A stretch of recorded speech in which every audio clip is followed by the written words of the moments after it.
C'era una volta un vecchio e una vecchia. Avevano 3 figlie.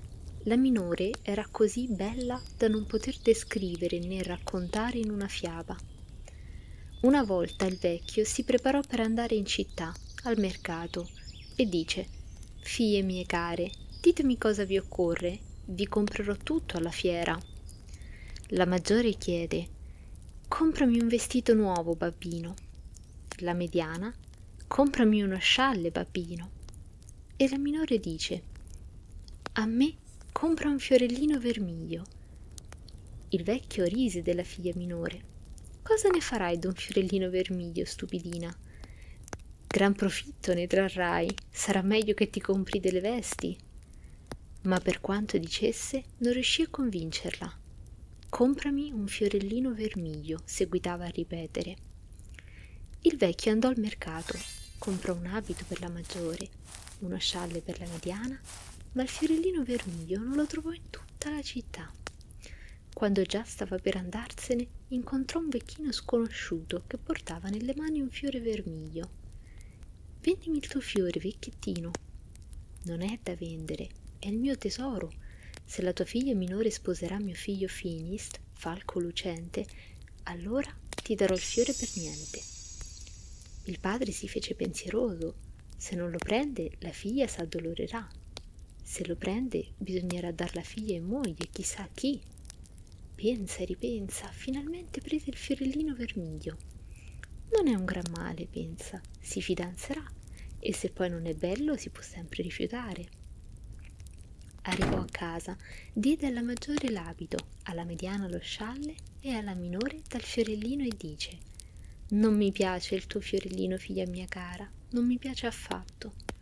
E intanto le sussurra pian piano in un orecchio: «Sai, il fiore è un tesoro, non era da vendere. L'ho preso da un vecchio sconosciuto col patto di darti in moglie a suo figlio Finist, falco lucente». «Non affliggerti, babbino», risponde la figliola. «Egli è così buono e tenero, vola nell'aria ed è un falco lucente, ma come si getta contro l'umida terra, subito diventa il più gagliardo dei giovani». «Ma lo conosci forse?» Lo conosco, babbino. Domenica passata era a messa, non faceva che guardarmi. Ho anche parlato con lui. Egli mi ama».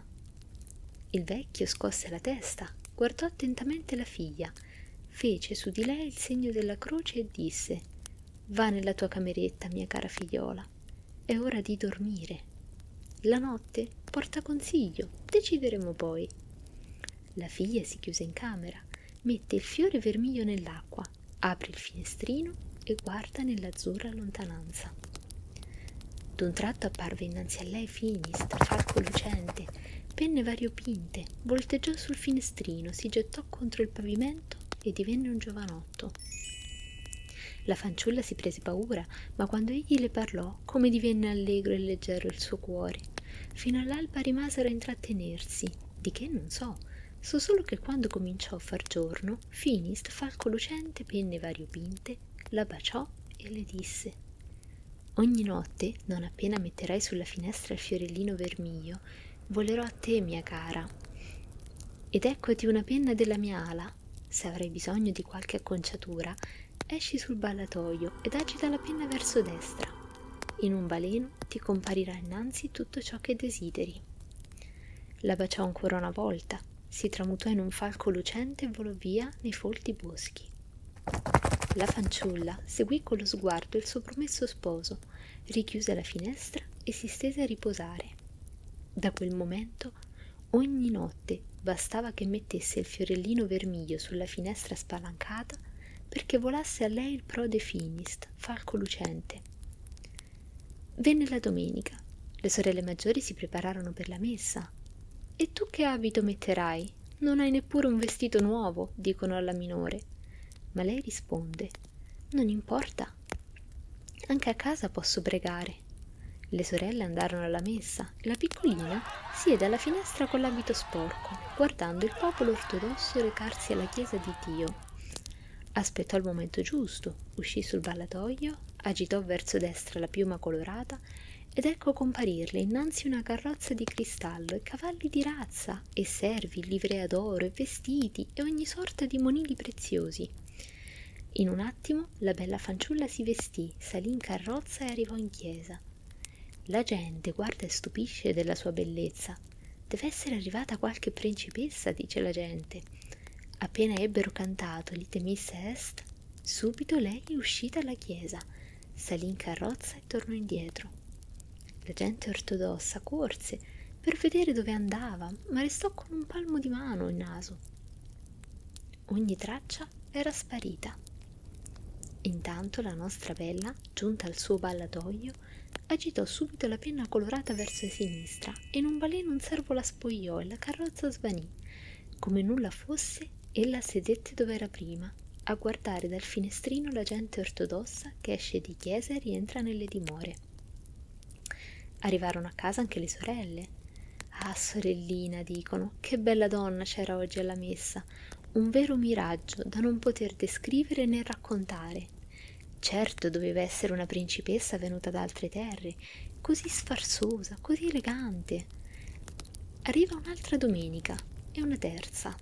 La bella fanciulla si beffa del popolo ortodosso e delle sorelle e del padre con la madre. Ma l'ultima volta, nello spogliarsi, dimenticò di togliersi dalla treccia un fermaglio di brillanti. Tornano dalla chiesa le sorelle maggiori, le raccontano della bella principessa, ma guardando la sorella minore vedono scintillare il brillante sulla treccia. Ah, sorellina, cos'hai qui? Gridarono le ragazze. È proprio identico al fermaglio che aveva oggi sulla testa la principessa. Dove te lo sei procurato? La bella fanciulla gettò un grido e corse nella sua cameretta. Interrogatori, congetture, mormorì senza fine, ma la sorella minore tace e sorride dolcemente. Allora le maggiori cominciarono a tenerla d'occhio, si misero a origliare di notte all'uscio della cameretta e una volta la sentirono discorrere con Finist, falco lucente, e all'alba lo videro con i loro occhi volarsene dal finestrino verso i folti boschi. Ora quelle ragazze, le sorelle maggiori, erano cattive. Esse concertarono di mettere a sera dei coltelli nascosti sul finestrino della stanzetta della sorella, così che Finist, falco lucente, si tagliasse le sue alucce variopinte. Quel che pensarono fecero. La minore, che non se n'era accorta, mise sulla finestra il suo fiorellino vermiglio, si distese sul letto e s'addormentò profondamente. Arriva Finist, falco lucente, svolazza la finestra e si taglia la zampina sinistra. La bella fanciulla non sa niente, dorme così dolcemente, così tranquillamente. Infuriato, il falco lucente si innalza nell'aria e volò verso i folti boschi. Al mattino la bella si sveglia, guarda da tutte le parti. È già chiaro, ma il giovane non c'è. Guarda la finestra, sul davanzale aguzzi coltelli incrociati lascian gocciare vermiglio sangue sul fiorellino. La fanciulla pianse a lungo, spargendo lacrime amare. Passò alla finestra della sua camera molte notti insonni. Provò ad agitare la penna variopinta, fu tutto inutile. Né Finist, falco lucente, vola a lei, né manda i suoi servi. Infine, con le lacrime agli occhi, la fanciulla si recò dal padre a chiedergli la sua benedizione. Andrò dove le gambe mi porteranno, dice. Ordinò di forgiarle 3 paia di scarpe di ferro, 3 bastoni di ferro, 3 berretti di ferro, 3 gallette di ferro, un paio di scarpe ai piedi, un berretto in testa e il bastone tra le mani, e partì nella direzione da cui volava lei Finist, falco lucente. Va per i folti boschi, passa tra ceppi e radici e già le scarpe di ferro si sfondano, il berretto di ferro è consumato, il bastone è rotto, una galletta è inghiottita, ma la bella fanciulla va e il bosco è sempre più nero, sempre più fitto. D'un tratto vede innanzi a sé una piccola isba di ghisa dalle zampe di gallina che gira senza posa su se stessa. Dice la fanciulla: casa casetta, volta le spalle alla foresta, a me volgi la testa. Entra nell'isba, c'è la Baba Yaga stesa da un angolo all'altro, con le labbra sulla soglia, col naso al soffitto. Fu fu fu. Prima non si vedeva, non si sentiva odore di russo, ma ora odore di russo si sparge nel libero mondo. All'occhio s'accusa, col naso s'annusa. Dove dirigi i tuoi passi, bella fanciulla? Vai cercando l'avventura, vai fuggendo la sventura? Oh, nonnina, veniva da me Finist, falco lucente, penne variopinte. Le mie sorelle gli han fatto del male. Io cerco Finist, falco lucente. Dovrai andar lontano, piccina. Devi passare ancora millanta terre. Finist, falco lucente, penne variopinte, vive nell'ultimo dei reami, nel più lontano degli stati, e sei già fidanzato a una principessa. La Baba Yaga ristorò la fanciulla con quel che c'era, la mise a dormire e al mattino, non appena cominciò a far giorno, le diede un dono per il viaggio, un martellino d'oro e 10 chiodini di brillanti, e l'ammonisce: quando arriverai all'azzurro mare, la fidanzata di Finist, falco lucente, verrà a passeggiare lungo la riva. Tu prendi il martellino d'oro nelle mani e batti i chiodini di brillanti.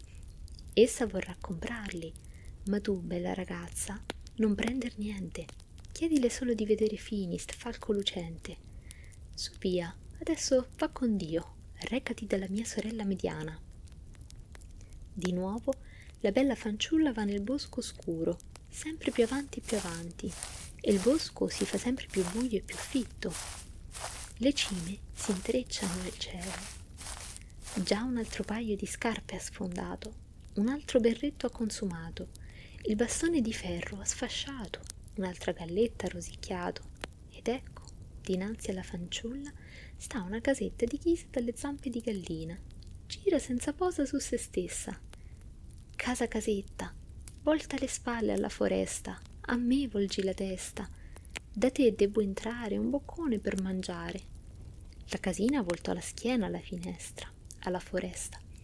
La fanciulla entra e vede la Baba Yaga stesa da un lato all'altro, con le labbra sulla soglia, col naso che tocca il soffitto. Fu fu fu. Prima non si vedeva, non si sentiva odore di russo. Ora invece odore di russo si sparge nel libero mondo. Dove dirigi i tuoi passi, bella fanciulla? Cerco Finist, falco lucente, nonnina. Egli vuole sposarsi ora. Oggi c'è ricevimento dalla fidanzata, disse la Baba Yaga. Le diede da bere e da mangiare, la mise a dormire. Al mattino, all'alba la risveglia, le dà un piattino d'oro con una pallottolina di diamanti e la ammonisce severa. Quando arriverai sulla sponda dell'azzurro mare, farai rotolare la pallina di brillanti nel piattino d'oro. Arriverà da te la fidanzata di Finist, falco lucente, che vorrà comprare il piatto e la pallina. Tu però non prendere nulla. Chiedi solo di poter vedere Finist, falco lucente, penne variopinte. Adesso vada la mia sorella minore, che Dio t'accompagni. Di nuovo la bella fanciulla va nel bosco oscuro. Più avanti, il bosco si fa sempre più buio e più fitto. Ha già sfondato il terzo paio di scarpe, ha consumato il terzo berretto, ha rotto l'ultimo bastone, mangiato l'ultima galletta, quando ecco dinanzi a lei un'isba di ghisa dalle zampe di gallina girare senza posa. Casa casetta, volta le spalle alla foresta, a me volgi la testa, da te debbo entrare un boccone per mangiare. La casetta si voltò. Di nuovo c'è nell'isba una Baba Yaga stesa da un angolo all'altro, le labbra sulla soglia, il naso al soffitto. Fu fu fu. Prima non si vedeva, non si sentiva odore di russo, ora invece odore di russo si sparge nel libero mondo. Dove dirigi i tuoi passi, bella fanciulla? Cerco Finist, falco lucente, nonnina. Ah, bella fanciulla, egli ha già sposato la principessa. Eccoti il mio cavallo veloce, sali e cavalca con Dio. La fanciulla sedette in arcioni e galoppò nel bosco che si faceva sempre più rado. Ecco l'azzurro mare, ampio e smisurato, stendersi di fronte a lei. Laggiù, lontano, brillano come fuochi i pinnacoli d'oro degli alti terem di marmo. Senza dubbio questo è il reame di Finist, falco lucente, pensò la fanciulla. Siede sull'arida sabbia e pianta col martellino d'oro i chiodi di brillanti. D'un tratto ecco arrivare sulla riva la principessa con le nutrici, con le governanti, con le fedeli serventi. Si fermò e cominciò a contrattare i chiodini di brillanti e il martellino d'oro. Te li darò per niente, principessa, se mi lasci guardare Finist, falco lucente, risponde la ragazza. Ma Finist, falco lucente, dorme ora. M'ha detto di non fare entrare nessuno da lui. Se però mi darai i tuoi bei chiodini e il martelletto, farò in modo di fartelo vedere. Prese il martellino con i chiodi e corse alla reggia. Infila nel vestito di Finist, falco lucente, una spilla magica che lo faccia dormire ancor più profondamente, che non possa svegliarsi dal sonno. Poi dà ordine alle nutrici di accompagnare la bella fanciulla nella reggia da suo marito, falco lucente, e lei se ne andò a passeggiare. A lungo la fanciulla si disperò, a lungo pianse sul suo caro, non le riuscì di svegliarlo.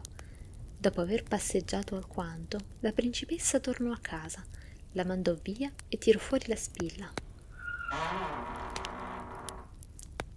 Finist, falco lucente, si svegliò.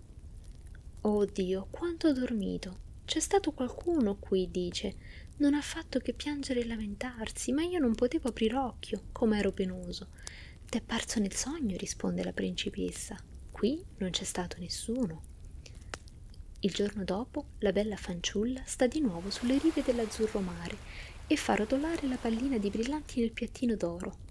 Venne la principessa a passeggiare, la vede e chiede: vendimela. Lasciami vedere Finist, falco lucente, ed io te la do per niente.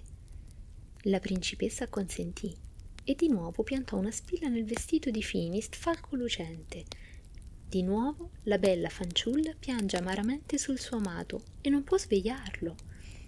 Il terzo giorno ella sedette ancora una volta sulla riva dell'azzurro mare, triste e sconsolata, e dà da mangiare al suo cavallo dei carboni ardenti. Al vedere il cavallo che inghiottiva tizzoni infuocati, la principessa si mise a contrattare. Lasciami solo vedere Finist, falco lucente, e io te lo darò per niente. La principessa consentì. Corre alla reggia e dice: Finist, falco lucente, vieni che ti guardo in testa. Si mise a cercargli i pitocchi in testa e gli infilò tra i capelli la spilla. Subito lui s'addormentò d'un sonno profondo. Poi manda le sue nutrici a cercare la bella fanciulla. Quella arriva, cerca di svegliare il suo caro, l'abbraccia, lo bacia, intanto piange lacrime amare. Niente, lui non si sveglia. Si mise a cercargli nei capelli e senza accorgersene fece cadere la spilla magica. Finist, falco lucente, penne variopinte, si svegliò subito, vide la bella fanciulla e quanto si rallegrò. Lei gli raccontò tutto com'era stato, come le cattive sorelle avevano avuto invidia di lei, come aveva viaggiato e come aveva contrattato con la principessa. Lui si innamorò più di prima. La baciò sulle labbra zuccherine e senza por tempo in mezzo ordinò di riunire boiari e principi e uomini d'ogni grado. Chiese loro: come giudicate? Con quale moglie debbo vivere? Con quella che m'ha venduto o con quella che m'ha comprato? Tutti, boiari e principi e uomini d'ogni grado, decisero a gran voce che doveva prendere quella che l'aveva comprato, mentre quella che l'aveva venduto bisognava impiccarla e fucilarla alla porta della città. Così fece Finist, falco lucente, penne variopinte.